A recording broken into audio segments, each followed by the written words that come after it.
අඹ මාළුවක් ඔයාට මේ පේනවා වගේ ලස්සන පාටට ඒ වගේම රසට හදාගන්න විදිය තමයි අපි අද බලන්න යන්නේ. මම මේක හදාගන්න මස්කරි පවුඩර් ඒ වගේම බෙදපු 3-5 වෙනම එකතු කරලා නැහැ. ඉතින් අපි ඉක්මනින්ම යමු මේ වගේ ලස්සන පාටට ගෙදර තියෙන පහේ ටික දාලා කොහොමද අඹ මාළුවක් ඉක්මනින්ම හදාගන්නේ කියලා බලන්න. අද මම සාමාන්‍ය ප්‍රමාණයේ අඹගිරි 5ක් කරන් තියෙනවා. ඊට අමතරව රම්පේ කරපිංච ටිකත් අලාගත්ත ඉඟුරු සුදු ලුණු, චූටි බී ලුණු කෑල්ලක් මේ විදිහට කපලා අරන් තියෙනවා. ඊට අමතරව එනසල්, කරාපිනටි, කුරුඳු පුතු කෑල්ලක්, අමු මිරිස් කරලක් එකතු කරගෙන තියෙනවා. අවශ්‍ය අමුද්‍රව්‍ය සහ ප්‍රමාණයන් පහළ ඩිස්ක්‍රිප්ෂන් එකේ දාලා තියෙනවා. මේ විදිහට තාච්චිය හොඳට රත් වුණාට පස්සේ පොල් තෙල් මේස් හැඳි 2මාරක් විතර අපි එකතු කරගන්නවා. පොල් තෙල් ටික හොඳට රත් වෙනකන් ඉඳලා ඉඟුරු සුදු ලුණු ටික එකතු කරගමු. ඊළඟට රම්පේ කරපිංච ටිකත් මේ විදිහට එකතු කරගන්නවා.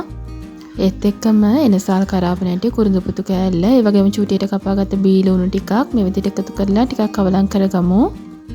ඊළඟට මම මිරිස් කරලකුත් එකතු කරගන්නවා. ඒකත් එකතු කරලා මේ මිශ්‍රණය පොඩ්ඩක් අපි ටෙම්පරාදු වෙන්න තියමු. සාමාන්‍ය ගින්දරේ විනාඩියක් විතර මේ ටික මම ටෙම්පරාදු කරගත්තා. ඊළඟට මම පහේ ටික එකතු කරගන්න යන්නේ.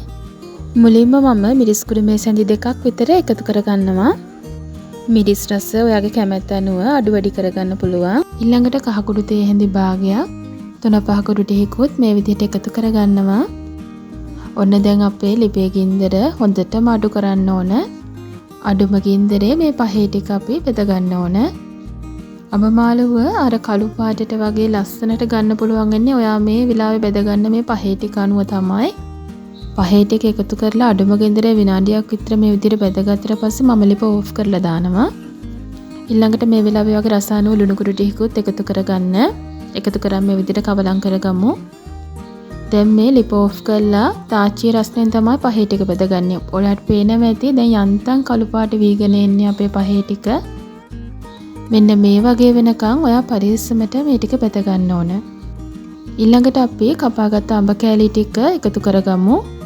දැන් මේ පහේ මිශ්‍රණයේ අඹ කෑලි වල හොඳින් දැවටෙන විදියට කවලම් කරලා ඉවර වෙලා ආයමත් ලිප ඔන් කරගමු. මම අද ටිකක් ලොකුවට තමයි අඹ කපලා තියෙන්නේ, තීරු වලට නෙමෙයි. තීරු වලට කැපුවාම අඹ එක ටිකක් තැම්බිලා දිය වෙන්න වගේ බලනවා.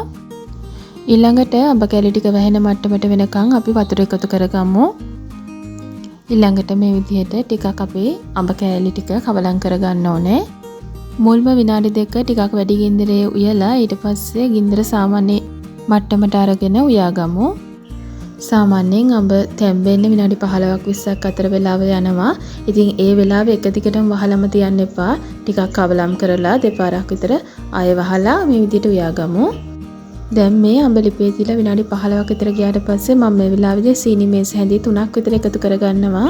ඔයා ගන්න අඹ වර්ගය අනුව අඹ තැම්බෙන්න යන වෙලාව වෙනස් වෙනවා. ඒ නිසා අඹ කැල්ල චුට්ටක් එළියට අරන් බලන්න තැම්බිලාද කියලා. ඊට පස්සේ මේ විදිහට සීනි එකතු කරගන්න. කල් තියා ගන්න වගේ හදනවා නම් විනාගිරි මේස් හැන්දක් විතරත් එකතු කරගන්න පුළුවන්. මම නම් අද එකතු කරන්නේ නැහැ. දැන් මේ වෙලාවේ ලුණු රස බලලා ලුණු බදිනා ලුණු එකතු කරන්න පුළුවන්. සීනි එකතු කරලා තවත් විනාඩි 5ක් විතර වෙන්න අඩු ගින්දරේ වහලා උයාගමු. ඔන්න මේ අපේ අඹ මාළුව ලිපේ තියලා විනාඩි 20කට විතර පස්සේ මෙන්න තියෙනවා හරිම ලස්සන පාටට කෑලි හොඳට හිටින්න. ඉතින් ඔයත් මේ විදිහට අඹ මාළුව ලස්සන පාටට රසට හදලා බලන්න. ඒ වගේම channel එක subscribe කරලා අපිත් එක්ක දිගටම එකතු වෙන්න කියලා ආදරෙන් මතක් කරනවා. හැමෝටම බොහොම ස්තුතියි.